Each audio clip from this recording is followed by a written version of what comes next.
todos, un placer conocerlos, un placer estar acá para participar del segundo encuentro de México de profesionales.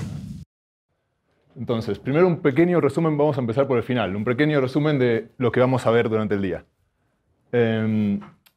Hay muchas formas de evaluar la performance de un modelo.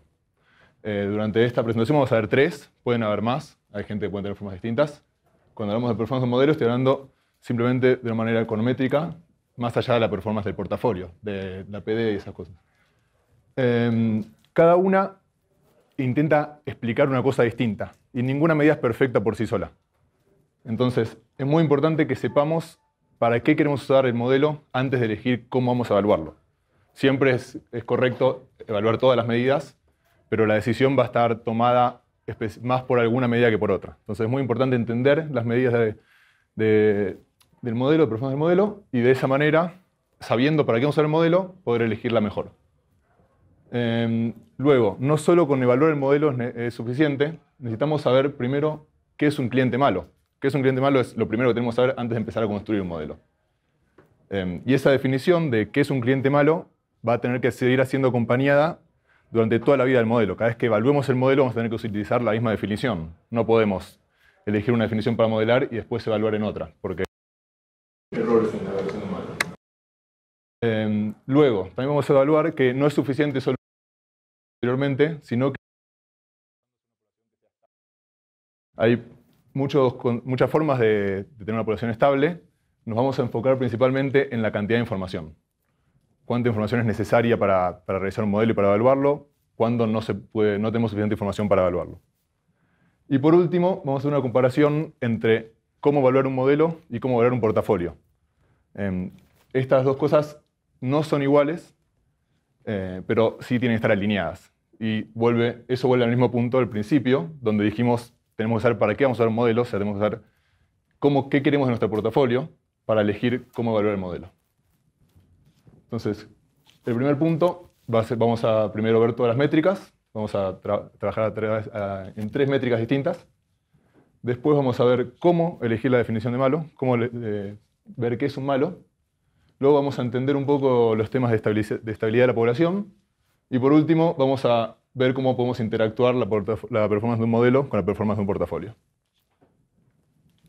Antes de empezar, quería preguntarles, ¿cómo creen ustedes que se evalúa un modelo? ¿Alguien tiene alguna idea? ¿Alguien lo hace habitualmente?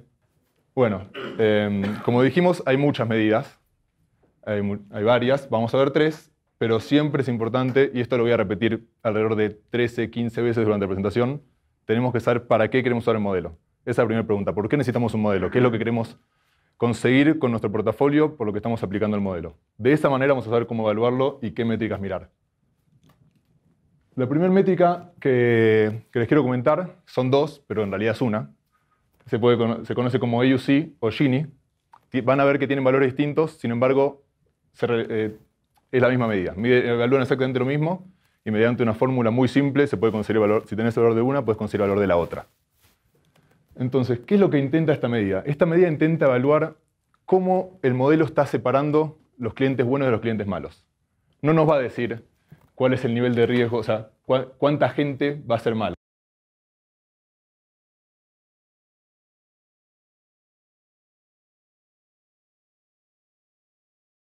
Que no es de los más lindos que les voy a mostrar, por suerte. Imaginamos que la campana violeta son los buenos, o sea, acá en el eje X tenemos los distintos scores. O sea, acá, si nuestro score va de 0 a 1000, en este punto sería el score 1000 y acá estaría el score 0. Podemos imaginar que un modelo intenta distribuir a los clientes buenos más para la derecha, con un mejor score, y distribuir a los clientes malos más para la izquierda, con un peor score. Ahora, claramente ningún modelo es perfecto. Si un modelo fuera perfecto, las campanas no se tocarían, tendríamos una de un lado y la otra del otro. Pero, lástima, eso no existe. Entonces, cuando nosotros elegimos en un modelo un punto de corte, por ejemplo, decimos que todos los clientes con un score menor a 400, con un puntaje menor a 400, van a ser rechazados. Estamos cometiendo 2 tipos de errores. Y esto siempre. Siempre estamos cometiendo esos errores. La diferencia es la magnitud de los errores que cometemos. Por un lado, vamos a estar aceptando clientes malos. Eso quiere decir que estamos aceptando clientes malos pensando que son buenos.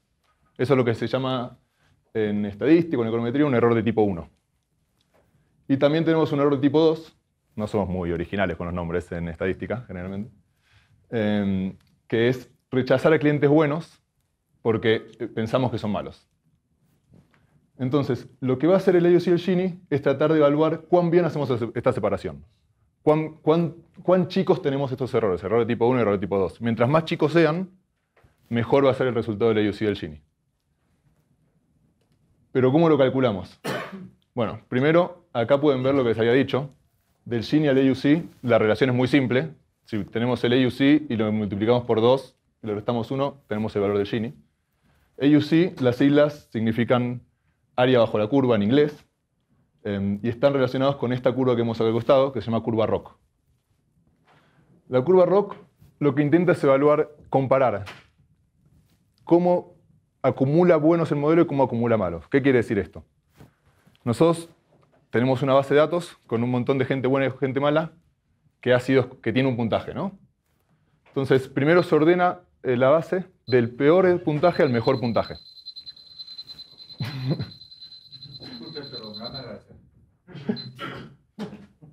Perfecto. Entonces, una vez que tenemos la base ordenada del peor puntaje al mejor puntaje, podemos contar cuántos malos acumulamos a cada punto de score y cuántos buenos acumulamos a cada punto de score. Por ejemplo, podemos decir, cuando el puntaje es 100, ¿cuántos malos tengo con menos de 100 puntos? ¿Y cuántos buenos tengo menos de 100 puntos? Eso se puede presentar en números absolutos o en un valor proporcional. Si tengo 10 malos y en total en la base de 100 malos, puedo decir que acumulé el 10% de los malos. Entonces, esta curva justamente tiene los porcentajes de buenos acumulados en el eje horizontal y en el eje vertical el porcentaje de los malos acumulados. Lo que podemos hacer entonces es ver cómo un modelo ordena estos dos números. Si tenemos un modelo perfecto, ¿cómo creen que va a ser la curva? Va a ser una línea recta para arriba. ¿Por qué? Porque vamos a ver, cuando vemos la base de datos, vemos primero que tienen malos, malos, malos, malos, malos, malos, malos, hasta un punto. Y a partir de ese punto tenemos todos los malos y no hay ningún bueno, porque el modelo funciona perfectamente. Todos los malos tienen un peor puntaje que todos los buenos. Entonces la curva verde nos está mostrando un modelo perfecto. ¿Por qué? Porque cuando se acumuló 0% de los buenos, ya acumulamos todos los malos, el 100%. La curva vertical para arriba. Y luego empezamos a acumular buenos hasta llegar al 100%. Ahora, en el caso contrario, si el modelo no funciona, quiere decir que es aleatorio. Quiere decir que es lo mismo usar el modelo que cada vez que viene un cliente lanza una moneda al aire y si es cara, aceptamos al cliente, si es seca, lo rechazamos. En ese caso, lo más probable es que en cada puntaje de score tengamos acumulada la misma proporción de buenos y malos. No la misma cantidad, porque obviamente el portafolio tiene más buenos que malos, pero en proporción va a ser la misma. Al 10% de los buenos vamos a haber visto el 10% de los malos. Lo mismo al 20, al 30, al 40, al 50. Es por eso que la línea roja representa el modelo aleatorio, que es una línea a 45 grados. Ahora, claramente, no queremos una línea roja para un modelo y no podemos conseguir una línea verde para un modelo. Eso es imposible. Entonces, un modelo se ve como algo parecido a una curva azul. Con los peores scores se acumulan más malos que buenos, pero algún bueno va a estar escondido entre los malos que estamos rechazando. Eso es el error de tipo 2 que habíamos dicho. Y al final, con los mejores scores, vamos a tener igualmente malos apareciendo, que es el error de tipo 1 que habíamos comentado antes. Ahora, ¿cómo traducimos esta gráfica a un número, que es el AUC o el Gini? Es un número porcentual que va de 0 a 100%. El Gini intenta medir cuánto es el área entre la línea azul y la línea roja en proporción a cuánto es el área de la línea verde con respecto a la línea roja. O sea, lo que dice es, si yo tuviese un modelo perfecto, sería 100%. Ahora, el modelo no es perfecto. Entonces, ¿qué porcentaje de ese 100% explico? Entonces, si hacemos el área que llamamos B, que es el área entre la línea azul y roja, y la dividimos por el área entre B más C, tenemos la proporción que estamos explicando. Eso es el Gini. Si el modelo es igual a un modelo aleatorio, el área B no va a existir, y va a ser toda área C, y el número va a ser 0. Si el modelo es perfecto, el área C no va a existir, y va a ser 100% el resultado. El AUC funciona muy parecido, pero toma en cuenta también el área que hay abajo del modelo aleatorio. O sea, simplemente tenemos que agregar el área A las dos partes de la división. hacemos el área B más el área A dividido el área C más A más B. Bueno, esa es la primera medida, que se llama UC-Gini, es una de las más usadas, o sea, seguramente la habrán escuchado alguna vez, y si no, ahora van a prestar atención y la van a escuchar seguramente. Pero hay más medidas. Esta es otra, que también es muy utilizada, y lo interesante es que se complementa muy bien con el AUC. Evalúa cosas distintas. Se llama Risk Split, o división de riesgo, podemos decirlo en castellano. La división de riesgo intenta entender cómo el modelo funciona con respecto a la probabilidad de default. Entonces, lo que intenta entender es si la gente con peor score tiene una probabilidad de hacer default mayor que la gente que tiene mejor score. Y acá sí tomamos en cuenta la probabilidad de default del portafolio. Es más interesante cuando queremos tomar decisiones de rechazar una parte de la cartera para disminuir nuestra tasa de mora. Entonces, ¿cómo se calcula? Se divide el score en grupos. Generalmente se usan 5 grupos de 5 quintiles, cada uno con la misma cantidad de gente. Entonces, se puede hacer de otra manera, se puede hacer en 10 grupos, en 3 grupos, todo depende de la cantidad de información que tengamos. Entonces, al grupo con el peor score, al peor 20%, lo comparamos con el mejor grupo, con el grupo con el mejor score, el mejor 20%. Entonces, acá lo que podemos ver son las distintas probabilidades de default de cada grupo, y si hacemos la división de la probabilidad de default del peor grupo, que es 4.4, dividido la probabilidad de default del mejor grupo, que es 1.1, nos da que el peor grupo es 4 veces más riesgoso que el mejor grupo. ¿Por qué nos sirve saber esto? Porque si queremos rechazar el 20% de la gente, sabemos que estamos rechazando a una población que tiene 4.4% de tasa de default. Ahora, esta medida tiene un riesgo muy importante. Una vez aplicada, es muy posible que dejemos de ver el valor que habíamos visto, el 4x en este caso. Imagínense que aplicamos este modelo y rechazamos al peor 20%. El último quintil no lo veríamos y veríamos solo los otros 4. Entonces, lo que vamos a ver, como la gente que rechazamos no sabemos si es buena o mala, no la podemos usar. Solo podemos usar la gente que aceptamos. Y ahora el peor grupo de la gente que aceptamos tiene una tasa de riesgo de 1.8, por lo que la medida se ve bastante peor. Vamos a comparar un poco las dos medidas que estuvimos viendo. Imaginemos que estamos tratando de hacer un modelo y tenemos dos opciones. Una opción tiene un risk split de 2.5, pero tiene un AUC de 66%. Es un buen AUC. Y otra opción tiene un risk split de 4 y un AUC de 60%, que es un AUC promedio. ¿Qué modelo elegirían? Y acá sí los voy a hacer responder. Modelo 1. ¿El modelo 1? ¿Por qué? Porque entre cada grupo hay mayores diferencias, ¿no? Perfecto. Este modelo 2, del 5 al 3, son muy parecidos. Perfecto. ¿Alguien más elegiría el modelo 1? Ahí podrías agrupar el modelo 2 los marginales de 3.1 por el nivel de battery que tiene, ¿no? Sí, se pueden agrupar y tratar como un grupo. ¿Alguna opinión más? La verdad es que no se puede decidir con la información que les di. Todo depende de qué queramos hacer. Si queremos rechazar el 20% de la población, ¿qué modelo les parece mejor? El 2. El 2. Ahora, si en vez de querer rechazar gente, queremos decir a las personas con más riesgo le cobramos una tasa más grande, ¿cuál nos conviene?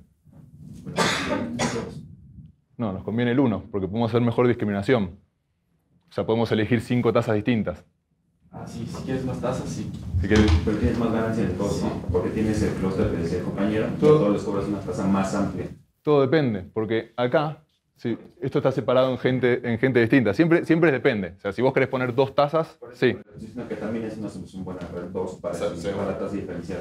Yo digo que es una tasa que da más rendimiento, porque a más gente le cobras más tasa.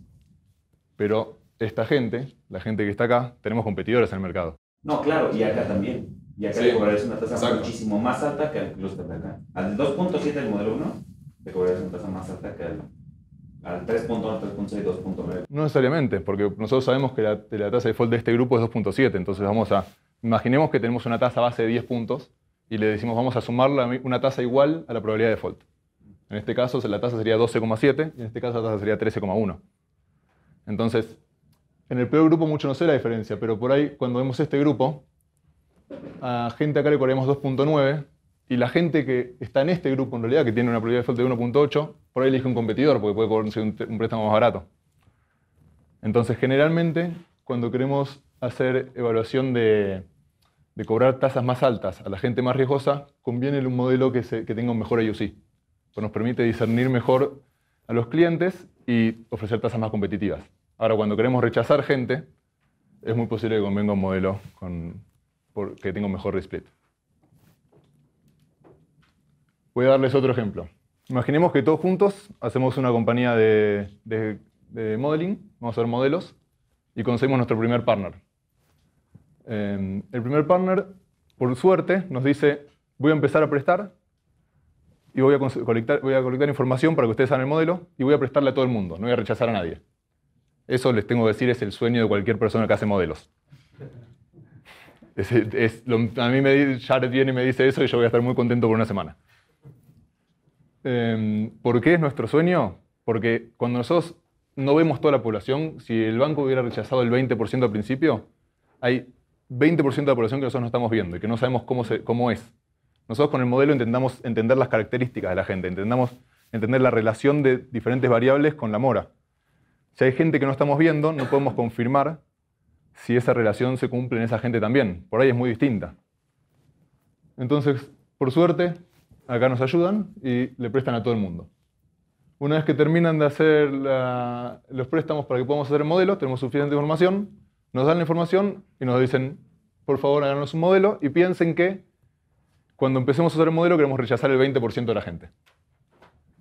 Entonces, nos ponemos a trabajar, tardaremos un mes, tardaremos 2 meses, y al final tenemos 2 modelos que están compitiendo para ser implementados.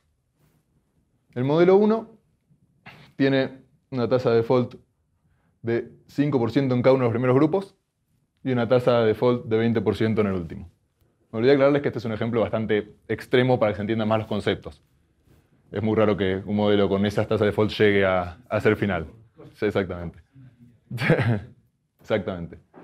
Y el modelo 2 tiene una tasa de default creciente, pero el último grupo, si vemos, tiene una tasa de default más baja que el cuarto grupo. Pero ahí sería un box, ¿no? No sería un modelo muy... Sería un modelo que no está funcionando del todo bien. Entonces nosotros vemos un risk split de 4 para el primer modelo y un 2,75 de risk split para el segundo modelo. ¿Por qué hacemos estos modelos? Porque es nuestro primer cliente, no somos tan buenos todavía haciendo modelos. Más adelante mejoraremos, le mostraremos mejores modelos. Entonces, la pregunta es, ¿qué modelo elegiríamos? Si elegimos por risk split nada más, supongamos que vamos a elegir solo por risk split porque es un poco más simple el concepto, claramente elegiríamos el modelo 1. No solo porque tiene un mejor risk split, sino porque el segundo modelo, claramente, como queremos rechazar el 20% de la población, estaríamos rechazando no a la población más riesgosa. Si unimos ahí, estaríamos rechazando así el 20%, si unes esos va a traer de 14 y 11, te da un va a traer más alto que el 6, tienes la línea recta, ¿no? Sí, pero tendrías que rechazar al 40% de la población. Sí, nuestro cliente quiere solo rechazar el 20% porque quiere tener una cartera muy grande. Entonces, implementamos el modelo y esperamos un rato a ver cómo funciona. Hoy vamos a ver que no tenemos que esperar un día o un mes para ver cómo funciona el modelo. Solamente tenemos que esperar mucho tiempo. Posiblemente tenemos que esperar 1 año para entender el modelo o más, 2 años por ahí. Todo depende de cuánta información tengamos y qué definición de malware hemos elegido. Entonces, una vez que pasó el tiempo y podemos ver el modelo, nuestro partner viene enojado, pues le habíamos mostrado los 2 modelos, y nos dice, me implementaste un modelo que era peor, no implementaste el mejor modelo. Yo ahora estoy viendo que el modelo, si yo usaba el modelo anterior, el risk split que iba a haber con la información que tengo es 3,5, y el modelo que vos implementaste tiene un risk split de 1. Claramente, lo que tenemos que responderle al partner en ese caso es decirle, cuidado, hay gente ahora que no estamos viendo qué pasa. Hay un 20% de la población que no sabemos cuán mala es.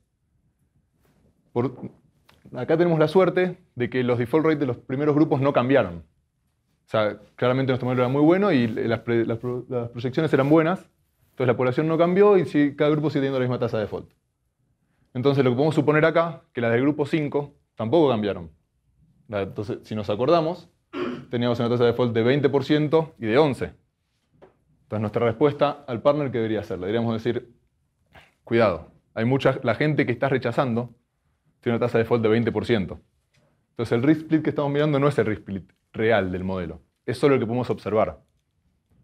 Entonces, ¿qué podríamos hacer acá? Podríamos hacer ajustes del modelo para que sea mejor, para tratar de que el modelo ordene mejor en los primeros 4 grupos y que el cliente se quede contento viendo un risk split más alto.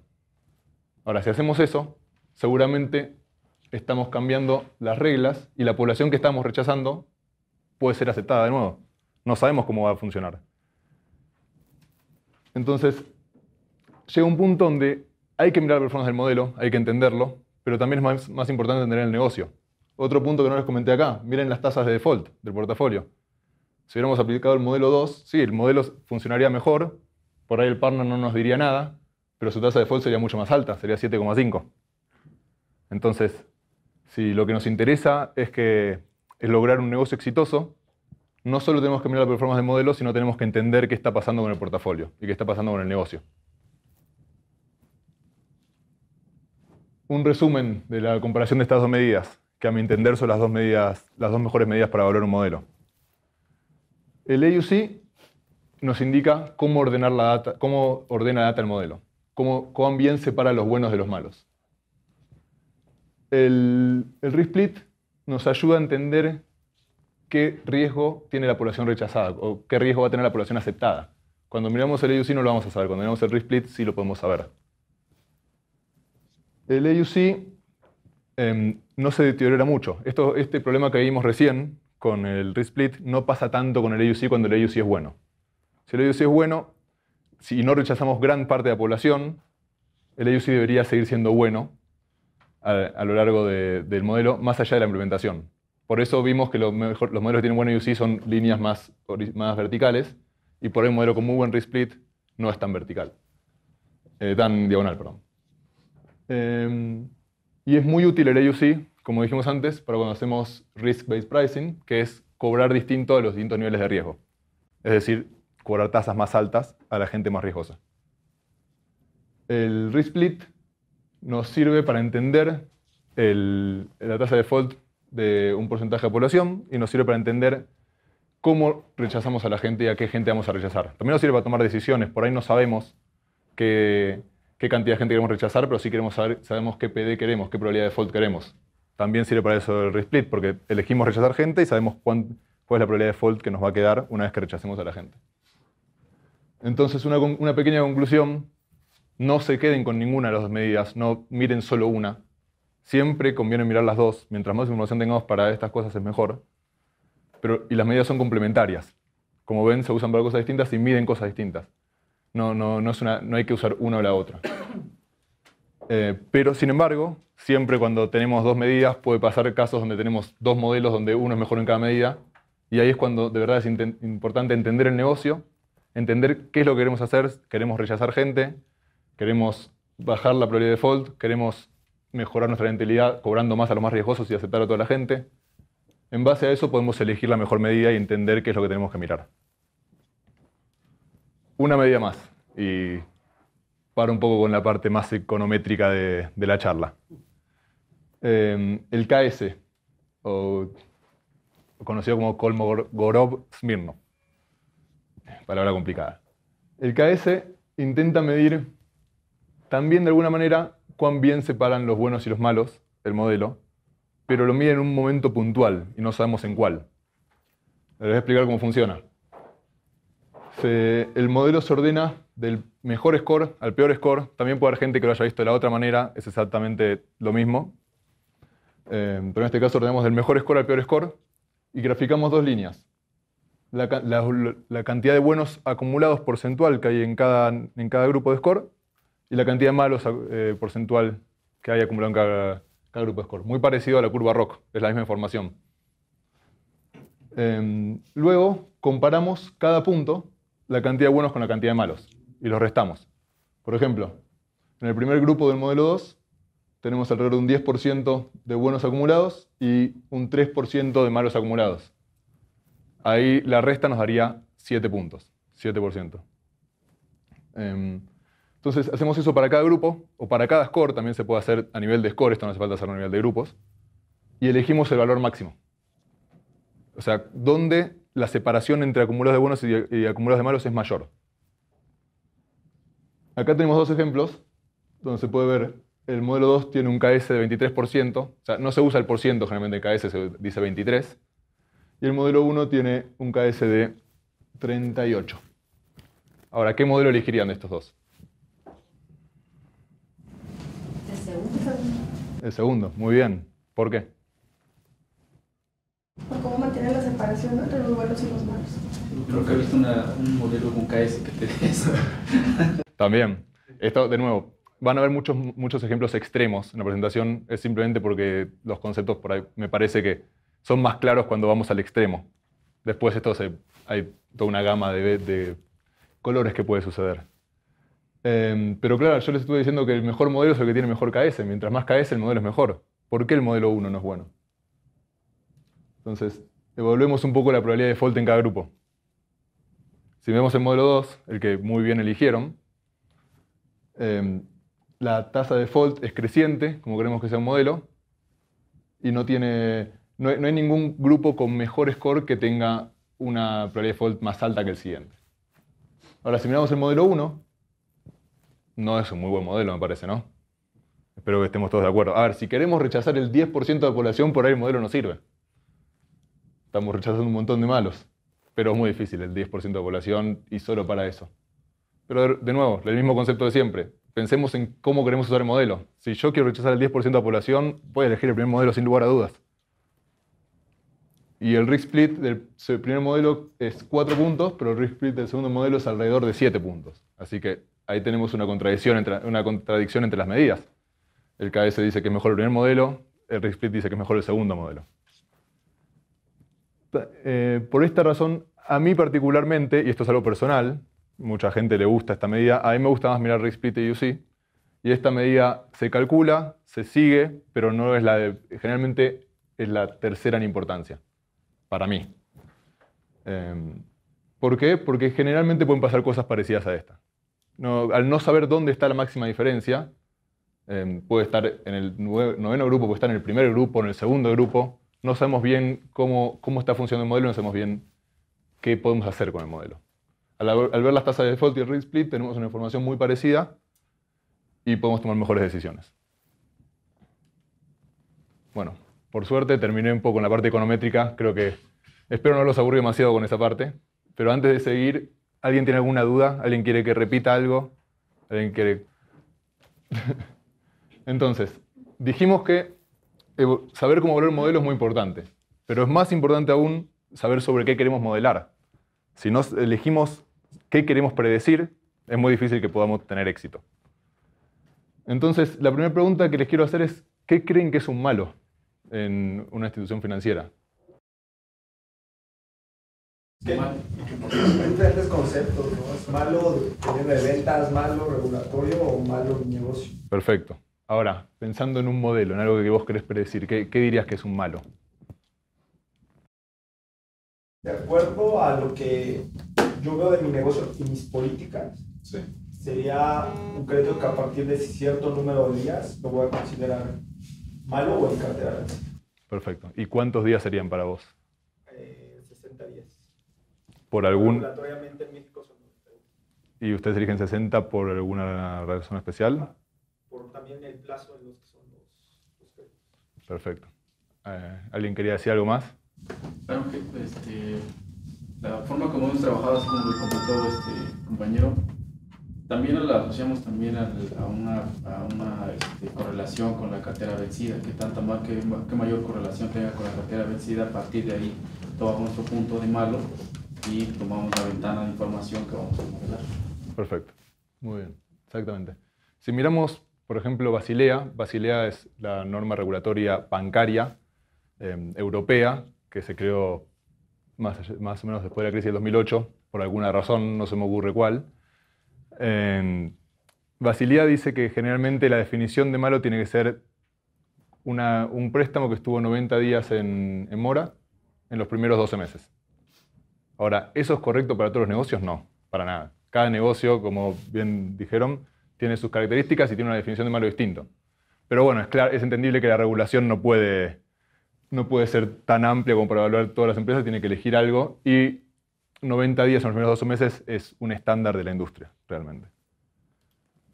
Ahora, cuando nosotros queremos hacer un buen trabajo eligiendo un malo, que es lo mejor que podemos hacer para nuestro negocio, tenemos que pensar en 3 conceptos distintos. Curabilidad, que es una palabra que odio en español, en inglés por ahí es un poco más linda. Severidad y madurez. La curabilidad lo que habla es cómo entendemos a los malos. Nosotros podemos decir que un malo es una persona que, si elegimos, es una persona que fue mala en algún momento, no me importa cómo es ahora, o es una persona que es mala ahora para mí. Ahora vamos a avanzar sobre eso. Severidad habla de la cantidad de días en mora. Por cantidad de días en mora es hace cuánto tuvo que pagar y todavía no pagó. Si hace 3 meses que no pagó, la cuota que tenía que pagar tiene 90 días en mora.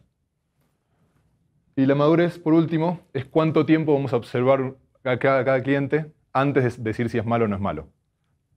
Hay carteras donde podemos observarlos toda la vida, carteras más cortas. Hay carteras, por ejemplo, un préstamo hipotecario, no podemos observar 20 años un préstamo antes de decir si es malo o no.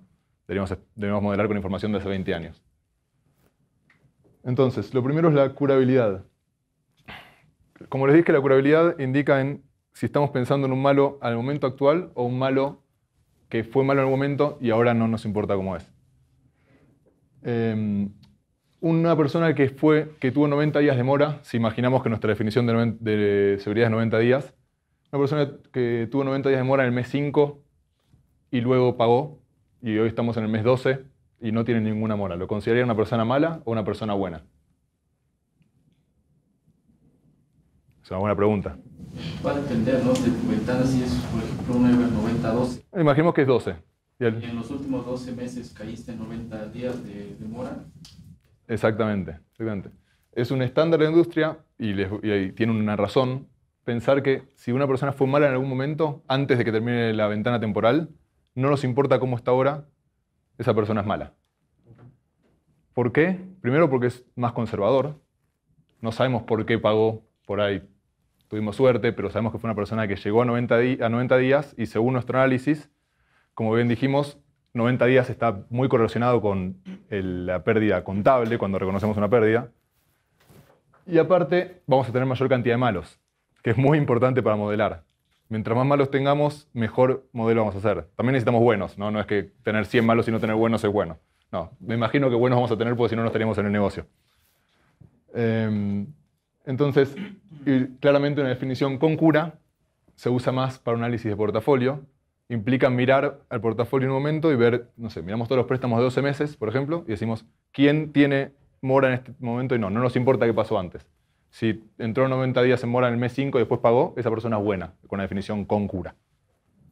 Pero lo que usamos para elegir un malo es una definición siempre sin cura. Severidad. ¿Cómo elegimos cuántos días en mora? ¿Podemos elegir que una persona que entra un día en mora es malo? Yo he visto instituciones que consideran que una persona un día en mora es malo. Pero ¿qué pasa? Hay mucha gente que se olvidó de pagar el préstamo.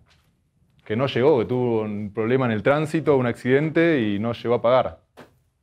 Entonces, lo que tenemos que evaluar es si la mayoría de personas que llegaron a un día de mora son malos o no son malos. Esta concepción de decir bad 1, bad 30, bad 60 es como generalmente se llaman a las definiciones de severidad. Bad por malo y la cantidad de días en mora que consideramos un malo.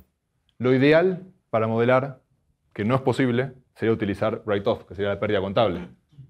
Pero ¿cuánto hay que esperar para que un préstamo contablemente se reconozca como pérdida? Solamente tenemos que esperar 5 años, 4 años, y de nuevo, no podemos esperar tanto para hacer un modelo, porque la población cambia. Si hacemos un modelo con información de hace 10 años, es muy probable que no funcione tan bien hoy en día. Entonces tenemos que elegir cuántos días en mora queremos utilizar. ¿Cómo lo elegimos? Lo que hacemos, muy parecido a la correlación, es estos gráficos se llaman roll rates, que nos indican la probabilidad de, estando en una cantidad de mora, pasar a la siguiente. Es decir, si tengo un cliente con un día de mora, ¿cuál es la probabilidad de que dentro de un mes esté en el grupo de los de 30 días de mora? Si vemos en el primer ejemplo, los clientes que no tienen mora, el 31% van a pasar a tener un día de mora. Luego, los de un día de mora, el 35,5% van a pasar a tener 30 días de mora. Si utilizamos un día de mora como definición de malo, lo que estamos diciendo es que cada 10 malos que elegimos, 6 o 7 en realidad son buenos. Van a pagarnos. Entonces claramente no podemos elegir eso como una definición de malo.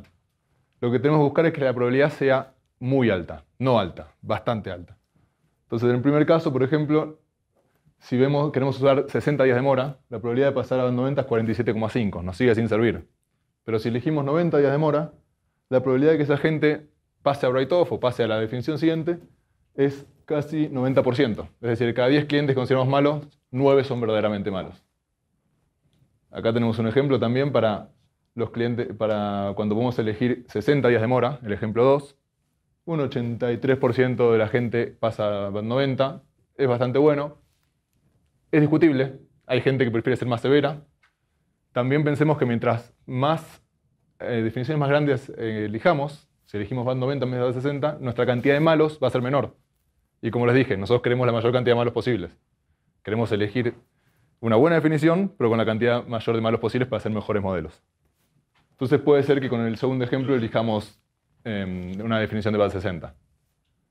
En el último caso, alguna gente elegiría una definición de band 30, porque tiene un 75% de probabilidades. Otra gente no, y acá sí ya es mucho más discutible. 75 puede parecer muy bajo para algunos, puede parecer alto para otros. Pero esto es un ejercicio muy bueno y muy interesante para entender también la cartera. No solo para elegir la definición de malo, para entender cuestiones de cómo está funcionando la política de recuperos, si hay que hacerla más estricta, menos estricta. Si nosotros vemos algo así, muy posiblemente tengamos que mejorar la política de recuperos. Porque la gente que no nos paga un mes ya no nos paga más. Quiere decir que no nos estamos insistiendo lo suficiente. Y no hablo de nada, ningún tema legal, solo una llamada, un mail, por ahí hay gente que necesita un poco más de estar encima para pagar. Madurez, el último punto. Con madurez nos referimos a cuánto tiempo tenemos que ver un préstamo para elegir si es malo o no. Lo importante entender acá es que si elegimos, por ejemplo, una definición de 12 meses de madurez, si un cliente es malo en el mes 15 o en el mes 20, para nosotros va a ser bueno. Porque solo vamos a mirar los primeros 12 meses, no vamos a ver después qué pasa con el cliente. Entonces, ¿cómo elegimos? ¿Cómo decimos cuánto es tiempo de que mirar un cliente? A mí me gustaría verlos toda la vida, pero claramente no se puede. Si tenemos una cartera de préstamos a 6 meses, por ahí sí podemos verlos toda la vida. Mientras más tiempo los vemos, mejor. Pero tengamos en cuenta que si tenemos una cartera que los préstamos son de 2 años, vamos a estar utilizando información de hace 2 años. Y no usamos información actual. Ni para evaluar el modelo, ni para construirlo. Entonces lo que generalmente hacemos para evaluar cuál es la madurez correcta es un gráfico de este estilo, donde en cada barra es un mes.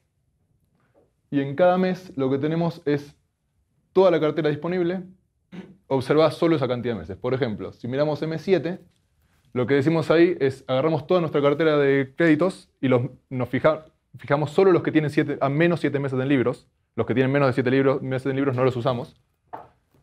Y de los que tienen al menos 7 meses en libros, solo miramos los primeros 7 meses. Y evaluamos en esos 7 meses quién es malo y quién es bueno con la definición de severidad que ya elegimos. Claramente primero hay que elegir la definición de severidad.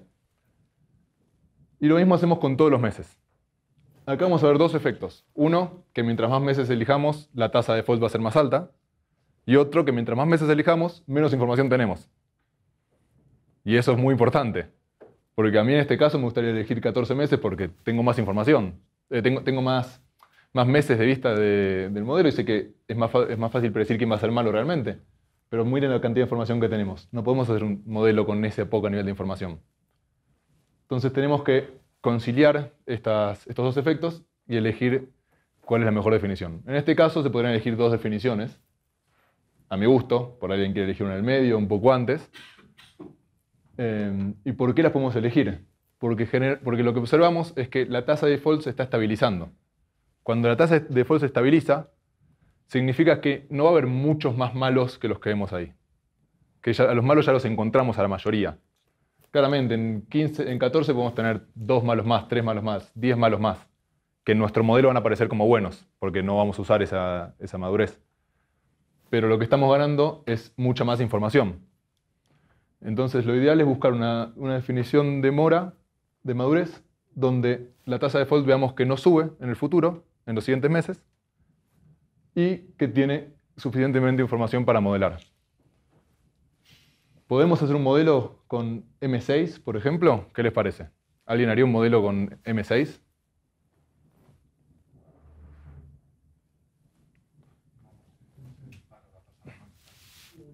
Depende también qué queremos evaluar. Piensen que la gente que entra en default en los primeros meses nos va a deber más plata. Entonces, por ahí, si nuestros préstamos son suficientemente cortos, la gente que entra en default entre los meses 6 y 12 no nos genera tanta pérdida. Por ahí ya pagaron todo el nominal y están pagando solo parte de los intereses.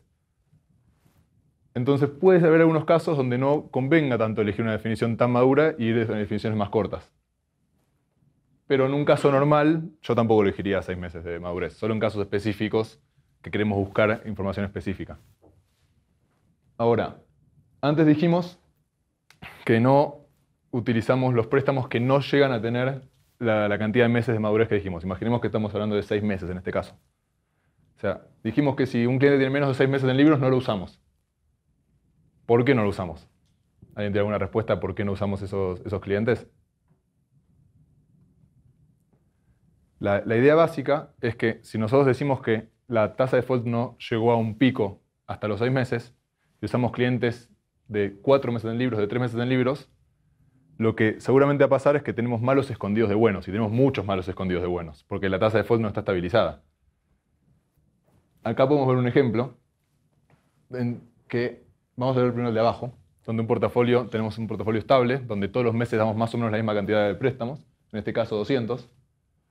Digamos que la tasa de default a 6 meses era 3,5. Y supongamos por un momento, esto no es real porque esa tasa nunca va a cambiar, que siempre que miramos los 6 meses, siempre hay 3,5% de mora.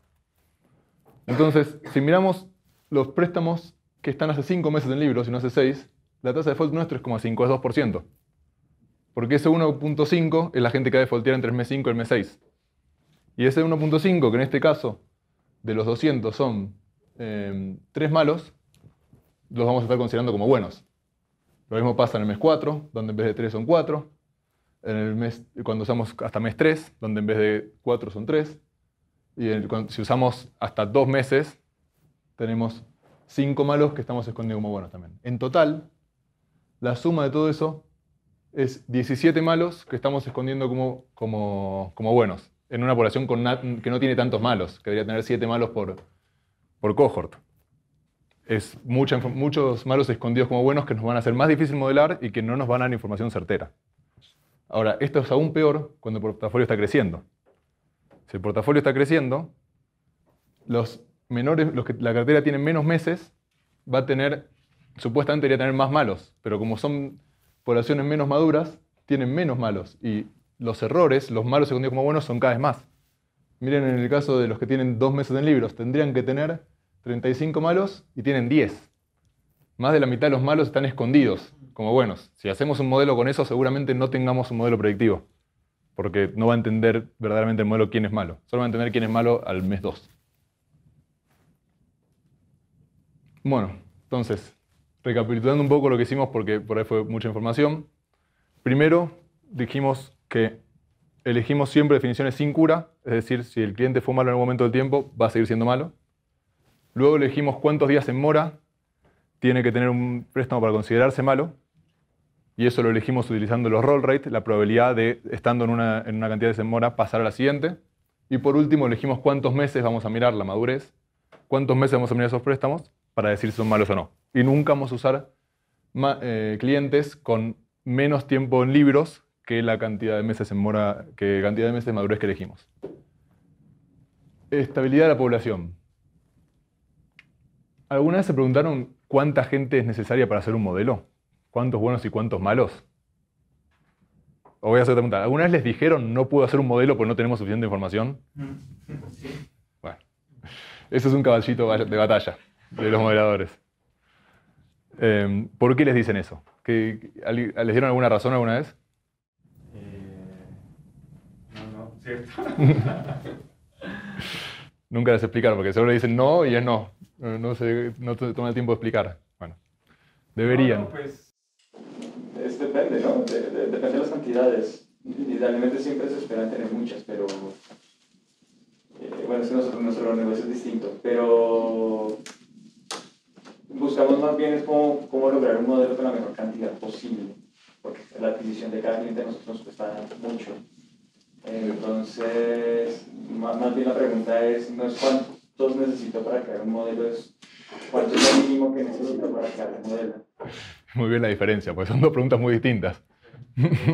A mí, sí. También va a depender si tú modelas, digamos, por un cierto tiempo, tienes que tener también la misma cantidad de información para hacer, para ver que el modelo con que en la población que modelaste, qué estabilidad de población de tus variables que tienes, qué tanto ha cambiado con lo que tienes ahora. Exactamente, es un análisis muy importante. Cómo cambió la población entre que hice el modelo y entre que lo estoy evaluando. Ahora, algo que te iba a comentar, que a mí me pasó muchas veces, me preguntan, ¿tenemos suficiente información para hacer un modelo? No. ¿Podemos hacer un modelo? Podemos. ¿Confías en el modelo? Y ahí voy a decir, depende. ¿Para qué lo querés usar? Entonces, estos cambios de población son muy importantes y hay que analizarlos, como bien dijimos. Pero ¿dónde son más importantes? Son más importantes cuando usamos un score de admisión. Los scores están diferenciados generalmente en dos, score de admisión y score de comportamiento. El score de admisión se utiliza para clientes que no son actuales, elegir si les vamos a dar, o por ahí no son actuales del negocio, por ahí tienen otro producto en la institución, pero no están en el negocio de los créditos. Entonces elegimos si los rechazamos o los aceptamos. Les damos el primer crédito con nosotros. Ahora, muchas veces pasa que una vez que alguien paga un crédito, pide otro. Ese tipo de modelos se llama modelo de comportamiento. ¿Por qué? Porque la institución recopiló un montón de información valiosa de ese cliente, ahora que lo conoce y que sabe cómo interactúa, y la puede utilizar para hacer un mejor modelo. Pero ese modelo de comportamiento solo se puede usar sobre clientes actuales. Ahora, los problemas de estabilidad son mucho más comunes y son mucho más peligrosos en los scores de admisión. ¿Por qué? Porque todo el cliente que pasó por un score de comportamiento antes pasó por un score de admisión. Así que si está cambiando el score de comportamiento y no nos dimos cuenta nada antes, nuestro modelo de admisión probablemente no esté funcionando. Porque ya se cambió la población de admisión. Por eso cambió la población en comportamiento. Aceptamos mucha gente distinta a la que normalmente habíamos aceptado. El ejemplo acá de Andy Murray me parece muy visual. Creo que todos coincidimos que es un gran jugador de tenis. Y creo que todos coincidimos que si juega con una sartén en Wimbledon no va a pasar primera ronda. Si juega contra mí, me va a ganar, pero en Wimbledon no va a pasar primera ronda. Y me parece que el negocio de préstamos se parece más a Wimbledon que a jugar contra mí al tenis.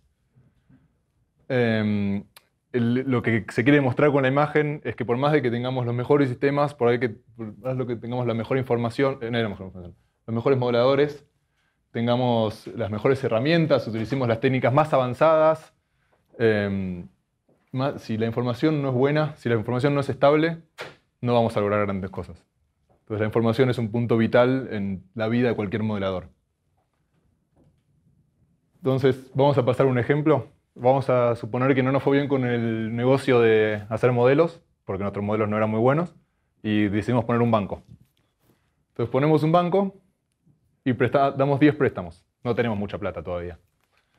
Entonces damos 10 préstamos y damos 10 préstamos a 9 personas casadas y una a una persona soltera. Y esperamos y vemos esos default. Vemos que las personas casadas no entraron en default, son todas buenas, y la persona soltera no nos pagó. Entonces, ¿qué estamos tentados a decir? Estamos tentados a decir, no le presto más a las personas solteras. Todas las personas solteras son riesgosas. ¿Les parece bien? Yo vengo, les propongo, nos reunimos todos y digo, no les quiero prestar más a personas solteras. ¿Qué me dirían? Tenemos poca información, no podemos tomar esas decisiones. Todavía no, esperemos a ver un poco más. Van a decir, pará, Dan, espera un poco, vamos a prestar un poco más y vamos a ver qué pasa. Entonces esperamos 6 meses. Cuando pasaron 6 meses, parece que, sin embargo, no me convencieron y no le presté mucho a las personas solteras. Y le presté a 11 en total. Y a 99 casados. Ahora lo que vemos es que de las personas casadas nuevas, 10 son malos y ninguna de las nuevas personas solteras es mala. O sea, todos pagaron. Si miramos, hacemos un poco de cuentas, nos damos cuenta que la probabilidad de default de las personas casadas es mayor al 10% y la probabilidad de default de las personas solteras es menor al 10%. Entonces ahora nos juntamos de nuevo y yo les digo, bueno, ya está, tenemos suficiente información, no me pidan más. Ahora estoy seguro que los riesgosos son los casados. No les quiero prestar más a los casados. ¿Qué les parece? Nos faltan solteros. ¿Nos faltan solteros? Parece que los casados tienen esposa, entonces. Generalmente las mujeres son menos riesgosas, así que... hay dos cuestiones. Una, que nos faltan solteros, claramente. No entendemos bien los solteros. Y otra es que un cambio muy pequeño en la población nos haría tomar decisiones distintas. Si yo hubiera tenido un malo más en solteros, la tasa de default sería más grande que la de casados. Y si hubiera tenido un malo menos en casados, la tasa de default sería igual que la de solteros. Entonces, ¿mi decisión en qué está basada? ¿En que justo una persona me eligió defaultear? No parece una decisión muy sabia. Entonces, me convencen de nuevo y vamos a esperar. Parece que tuvimos éxito y dimos muchos préstamos. Parece que nos fue bien. O conseguimos un venture capital, algo por el estilo. Entonces, ahora sí, ahora tenemos 1 millón de clientes casados y 750.000 solteros. ¿Qué les parece ahora? ¿Podemos tomar una decisión?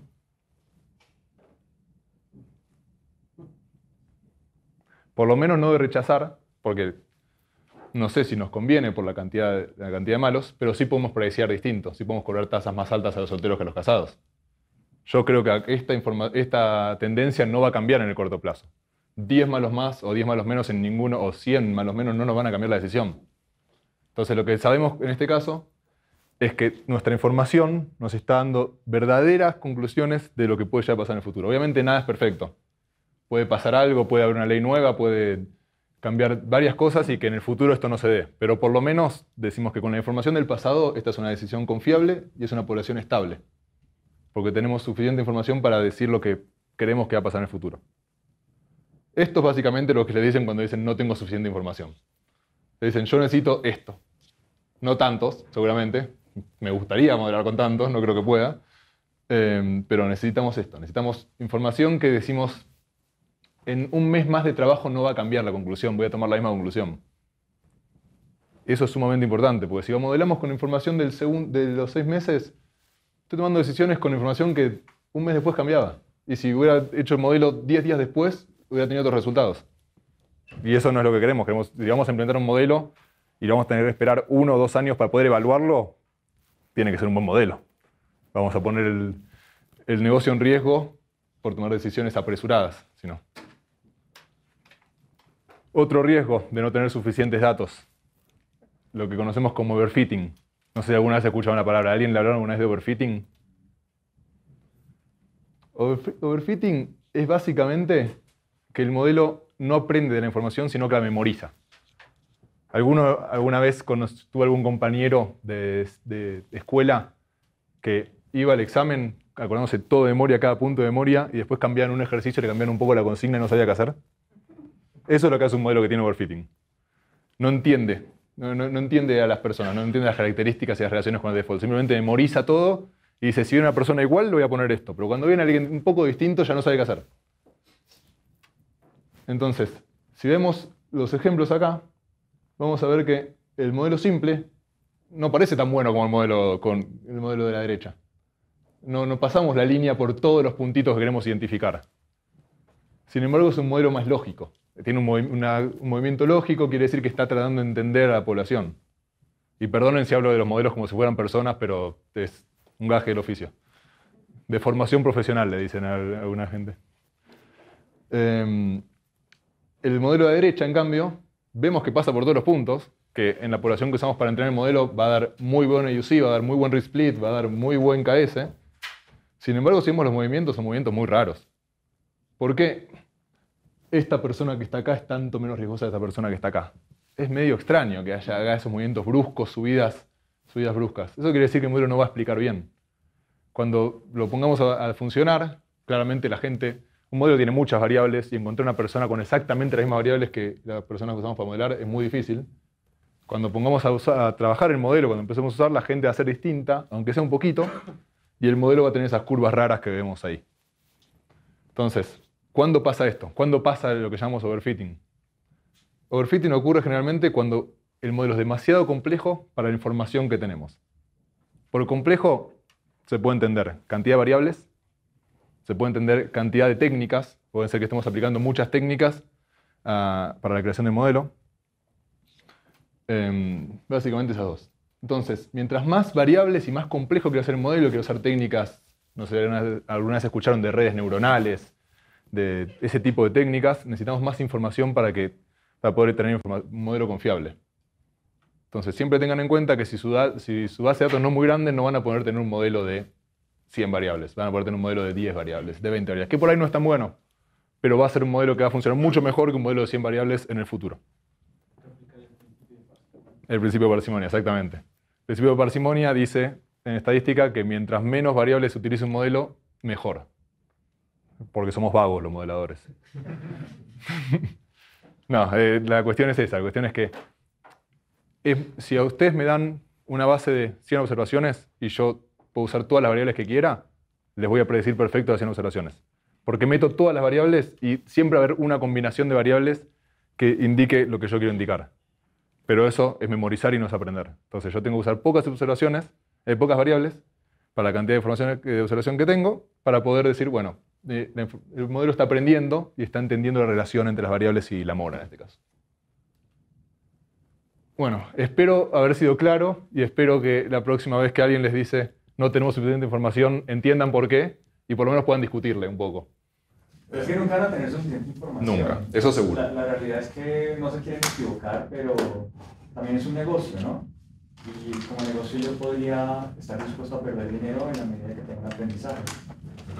Es decir, prefiero equivocarme rápido y aprender que nunca aprender, porque nunca tengo suficiente, ¿no? Yo estoy totalmente de acuerdo, pero hay veces que ya es demasiado riesgoso. Entonces hay que evaluar, hay que tener las dos cosas en la balanza y evaluamos. Y claramente el modelo te va a decir lo que yo te diría. Bueno, ¿querés aprender? Mandame un mail diciendo todo esto, que sabes que no es suficiente información, y yo lo hago.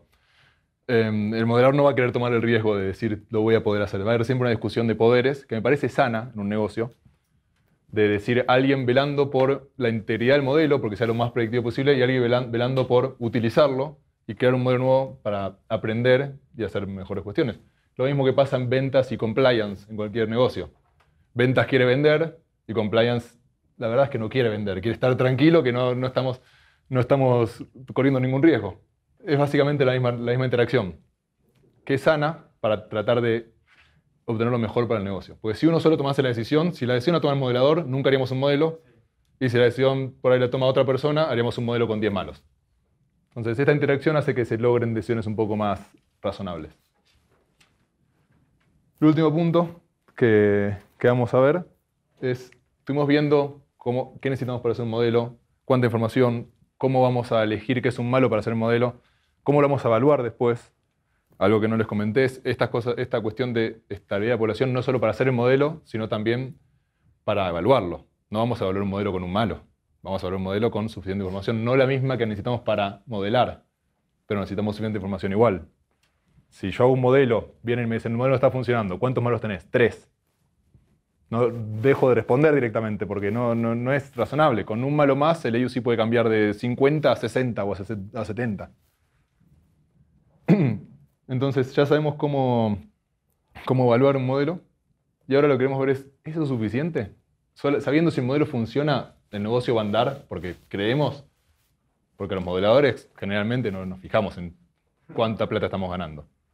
Y la verdad es que a los accionistas lo que les importa es cuánta plata están ganando, no si el modelo está funcionando bien. Yo no veo ninguna reunión de accionistas donde le digan, no, tenemos un AUC de 70%, nos está yendo muy bien. No, la verdad que no, va a pasar, estamos ganando tanta plata, nuestra probabilidad de default es tanto. ¿Por qué? Porque tenemos un AUC muy bueno, para un modelo muy bueno. Que no creo ni que lo hagan en la reunión de accionistas, no tengo tantos aires de grandeza. Así que lo que tenemos que entender es cómo interactúan estas dos cuestiones, el modelo y el portafolio, y cómo podemos hacer para alinearlos, porque eso es lo que de verdad nos importa. Cómo podemos hacer para elegir un modelo que haga que nuestro portafolio sea mejor, y cómo entender cuando el modelo de verdad no está funcionando y hace que el portafolio sea malo, o el portafolio está teniendo otro tipo de cambios y no es por cuestión del modelo. Entonces, bueno, esto más o menos lo respondí, me adelanté. Pero la idea era esta, es entender la diferencia entre la performance de un modelo y la performance de un portafolio. Y de nuevo va a haber esta lucha interna en la organización o externa con el consultor, de yo estoy mirando portafolio y le va mal, y el modelador va a decir, pero el modelo anda bien. Entonces, ¿es culpa del que toma las decisiones, que toma las decisiones incorrectas con el modelo, o es culpa del modelador que hizo un modelo para decisiones que no están tomando? Entonces, volvamos a los ejemplos, y veamos dos acá a continuación. Tenemos un modelo que ya está funcionando, que es el modelo 1. Es el mismo modelo que vimos antes en el primer ejemplo de todos, el modelo está funcionando. Ahora, claramente, como vemos, antes lo vimos en 4 grupos, pero nuestro partner nos puede dividir en 5, porque antes le mostramos el risk split en 5 grupos, no en 4, entonces su población aceptada la divide en 5 grupos. Y nos muestra todos tienen 5% de tasa de default. Y el otro modelo que teníamos no tenía estos números exactamente, pero este es mejor, para hacer más claro el ejemplo. El otro modelo que tenemos tiene esa tasa de default, es un modelo con mucho mejor AUC, y en este caso un mejor risk split, porque no estamos viendo a población rechazada nuevamente. Yo les dije que iba a repetir los conceptos, los estoy repitiendo y los voy a volver a repetir. El risk split de la población aceptada es 1, el risk split de la población rechazada es 3,5. Perdón, del segundo modelo es 3,5. Ahora, ¿cambiarían de modelo? Creo que ya vimos que la respuesta en este caso es no, ya no depende tanto. Porque miren la tasa de default. O sea, si lo que nos interesa es ganar plata, queremos una menor tasa de default. Y los que nos dan una tasa de default más chica es el primer modelo, por más que el modelo parezca no funcionar. Entonces, por ahí, en este caso no hay que ver que el modelo no funciona, hay que ver que la tasa de default es más baja de lo que sería con otro modelo. Miramos el siguiente ejemplo. Imaginemos que tenemos dos modelos, modelo 3 y modelo 4. Antes de aplicarlos tienen estas distribuciones. Claramente el segundo modelo es mucho mejor. No tenemos ese bump que teníamos en el primer modelo. Ahora, pasa lo mismo. Si aplicamos el modelo y dejamos de ver el quinto quintil, el modelo 3 va a ser mucho mejor que el modelo 4. Y de nuevo lo mismo. No tenemos que mirar solo la performance del modelo, sino que entender lo que está pasando atrás. Hay técnicas, y al final de todo les voy a comentar rápidamente unas técnicas para entender lo que está pasando en la gente rechazada. Y ahí sí poder acercar la performance del modelo a la performance del portafolio. Porque si estamos viendo toda la información, tenemos más posibilidades. Otra diferencia entre performance del modelo y el portafolio. La curabilidad. Nosotros dijimos que para evaluar un modelo hay que usar una definición ever, sin cura. Pero hay veces que hay que usar la definición con cura. ¿Alguien la usa, una definición con cura? Yo creo que sí la usan. Cuando miran la tasa de mora de un portafolio, generalmente la miran sin cura. Dicen, hoy mi portafolio tiene 5% de tasa de mora. Entonces, ¿cuándo usamos una definición con cura? Sin cura. La definición sin cura se usa en todos los préstamos activos o cerrados, toda la historia. Se usa siempre para manejo de riesgo, siempre para hacer modelos.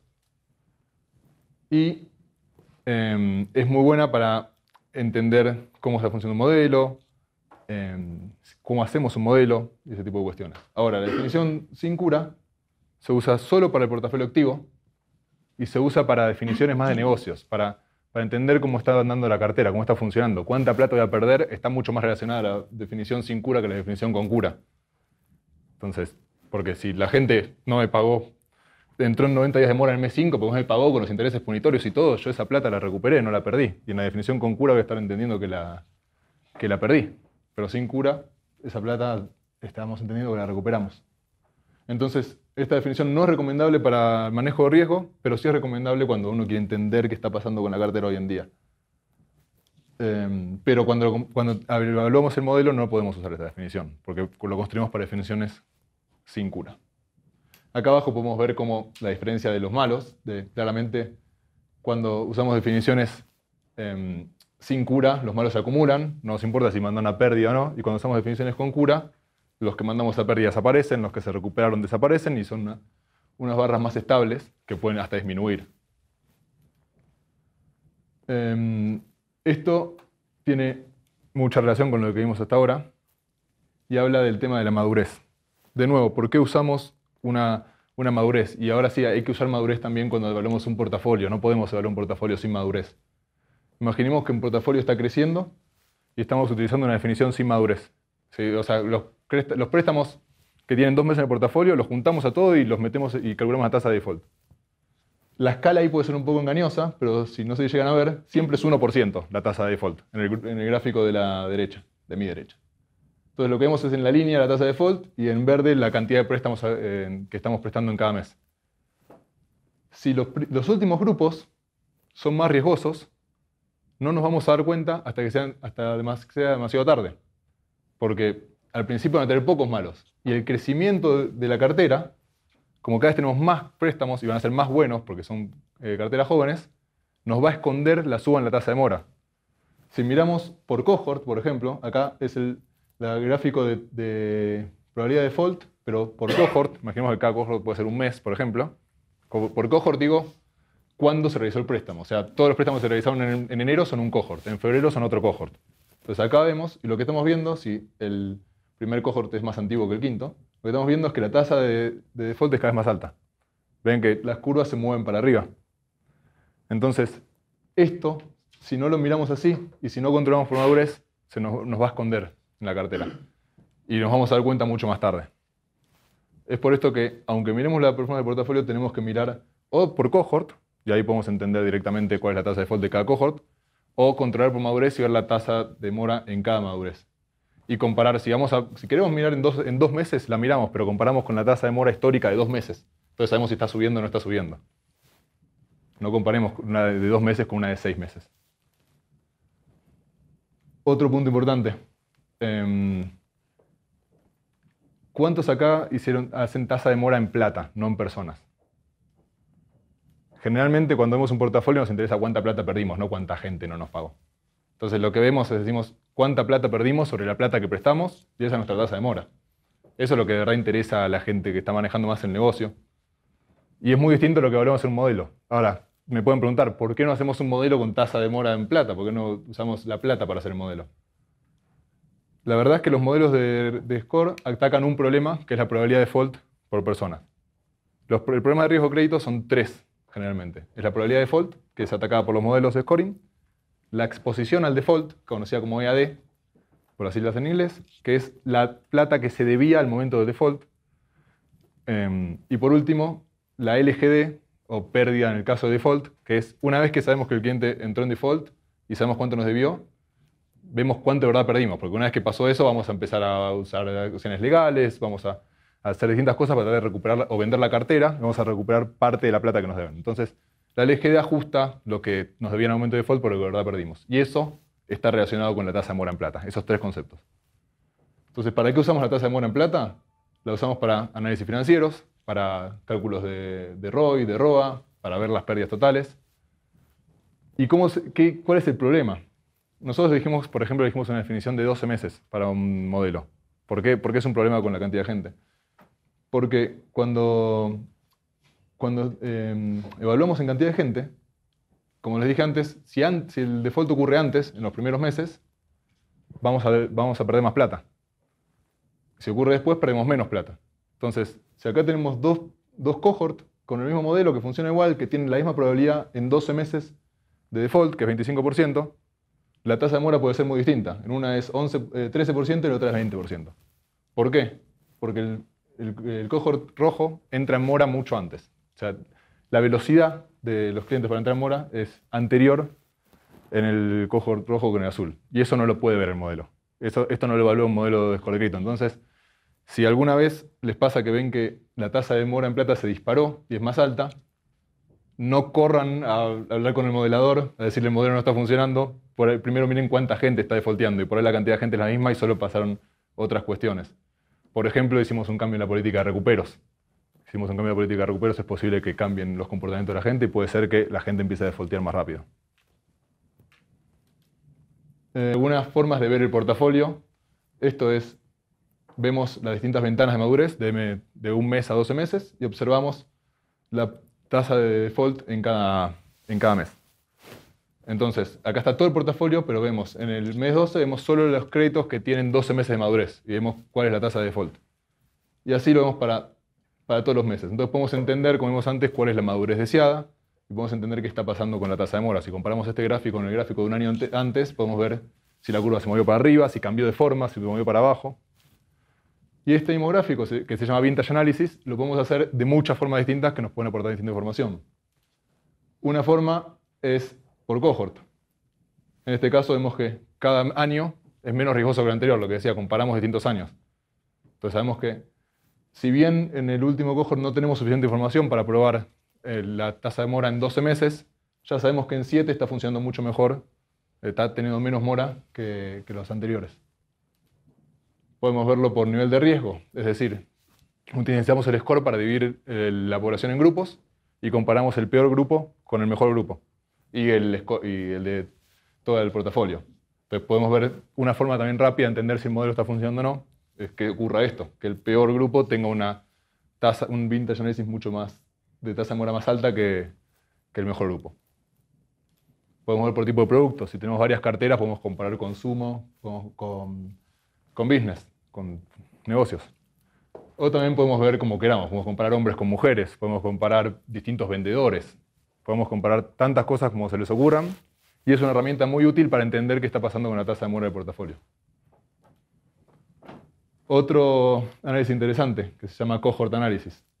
Acá elegimos una o varias definiciones de mora, y lo que hacemos es, controlando por madurez, o sea, en el caso de que sea, por ejemplo, BAT 90M12, agarramos solo los préstamos que tienen 12 meses, y comparamos cada cohort, es decir, cada mes de originación o cada quarter de originación en este caso, cómo es la tasa de mora. Sirve para evaluar, por ejemplo, como en este caso, qué pasa cuando implementé un modelo. Yo tenía unas tasas de mora de un nivel de 20 y pico, en BAT 36 meses, y una vez que implementé el modelo, las tasas deberían bajar, porque estoy rechazando gente, si es que mi objetivo es bajar la tasa de mora, porque mi objetivo es aceptar más gente, y lo que quería ver es que se mantienen igual. Entonces la idea es poder comparar manzanas con manzanas y entender qué está pasando en la tasa de mora. Si está creciendo, está bajando, está manteniéndose igual. Me apuro porque no tenemos mucho tiempo. Bueno, esto es importante. Entendamos que un modelo funciona bien. Tenemos 3 cohorts de modelo y tenemos esa curva con un risk split de 4.4. El AUC no lo dice ahí, pero es bueno, créanme. Y la tasa de mora es 2.3. Ahora esperamos un mes más y vemos esto. Vemos que el modelo sigue funcionando bien, 3.5 risk split, bajó un poco, pero sigue siendo un buen modelo. La curva parece bien, todo parece acorde. Ahora cuando miramos más a detalle, la tasa de default aumentó 5.4. ¿Es culpa del modelo? No sabemos. Puede ser culpa del modelo. Hay que analizar primero otras cosas. Hubo una crisis en el país, que la gente está entrando más en default. Hubo un cambio en recuperos, hubo un cambio en marketing que hizo que nueva gente venga que antes no venía.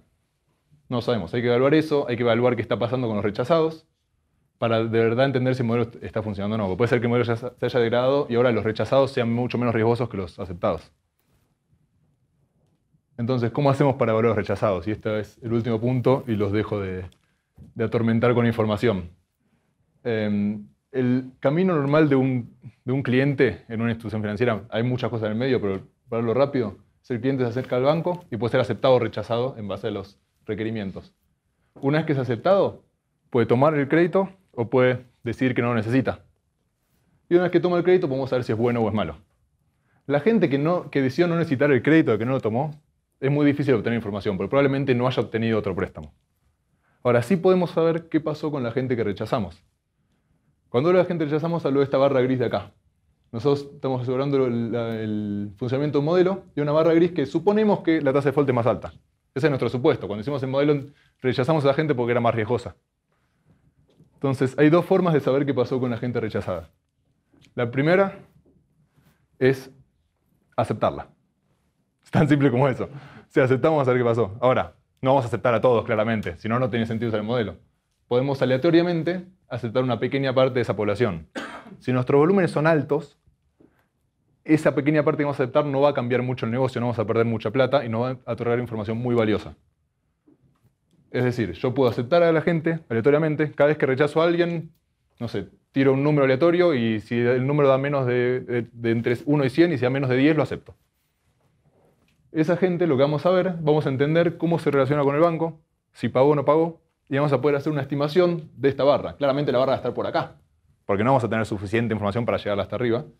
pero por ahí, si hay suficientes volúmenes, si damos suficientes préstamos, podemos entender cuál es la tasa de default de esa población. Y si sabemos la tasa de default de esa población, podemos analizar este gráfico y ver si el modelo de verdad funciona o no.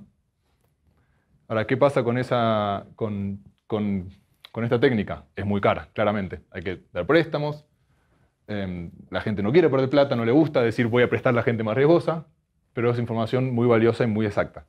La otra medida, que es menos exacta y es un poco más barata, es utilizar los burós. Los burós dicen información de cómo le fue a esa persona en el resto de las instituciones financieras. Entonces, seguramente si la rechazamos, esa persona obtuvo un préstamo en otro lado. Puede ser que no.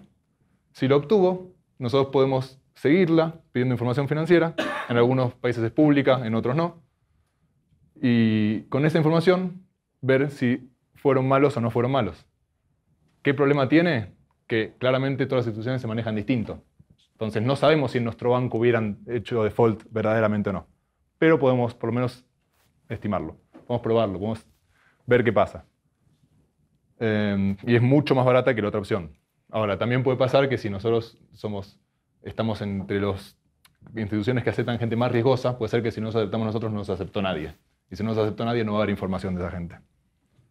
Entonces es sumamente importante elegir una de las medidas y ver cómo podemos evaluar el modelo. Y esto otorga información muy valiosa que ayuda a entender si los problemas de portafolio vienen dados por el modelo o vienen dados por otra razón más exógena al modelo. Bueno, creo que hasta acá terminé la charla. Quiero saber si tienen alguna consulta.